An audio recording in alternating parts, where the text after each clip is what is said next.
యొక్క ప్రాబ్లం ఏంటంటే ఈ బ్రాంచ్కి ఎటువంటి పర్మిషన్ లేదు. ఈ బ్రాంచ్ వలన పిల్లలు ఇబ్బంది పడుతున్నారు. ఇప్పుడు సపోజ్ మీ అమ్మాయి ఉంది, మీ అమ్మాయి మీరు ఏం ఆలోచించి ఇలా జాయిన్ చేస్తారు? అప్సూడ బ్రాంచ్లో జాయిన్ చేస్తే అప్సూడగా మా అమ్మాయిని జాయిన్ చేస్తే అప్సూడ బ్రాంచ్ నుండి నాకు సర్టిఫికెట్లు వస్తాయి, అప్సూడ బ్రాంచ్ నుండి నాకు హాల్ టికెట్లు వస్తాయి, అప్సూడలో చదువుతుందని చెప్పేసి మనం అనుకుంటాం. కానీ మనని వాళ్ళు కన్ఫ్యూజ్ చేసి ఈ యొక్క బ్రాంచ్ల నుండి ఈ బ్రాంచ్కి ఎటువంటి పర్మిషన్ లేదు.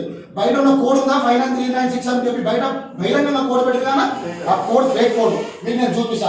దాని తరఫున కూడా నా దగ్గర ప్రూఫ్ ఉంది. ఇంకోటి వీళ్ళకి హాల్ టికెట్ ఎక్కడ నుండి ప్రొసీడింగ్ చేసారు? ఈ బ్రాంచ్ నుండి చేయలే కదా, ఈ బ్రాంచ్ నుండి చేయలేదు ప్రొసీడింగ్, వేరే బ్రాంచ్ నుండి వచ్చి ఐ హ్యావ్ దట్ ప్రూఫ్. వీళ్ళ బోనఫైడ్ సర్టిఫికేట్ ఇప్పుడు మీ అమ్మాయికి బస్ పాస్ కావాలన్నా ఇంకేమైనా కావాలన్నా బోనఫైడ్ సర్టిఫికేట్ అడుగుతారు. బోనఫైడ్ సర్టిఫికేట్ మీద స్టాంప్ ఉంటుంది. ఆ స్టాంప్ ఏ బ్రాంచ్ ఉండాలన్నా అప్సూడ బ్రాంచ్ ఉండాలి. మరి వేరే బ్రాంచ్ ఎందుకు ఉంది?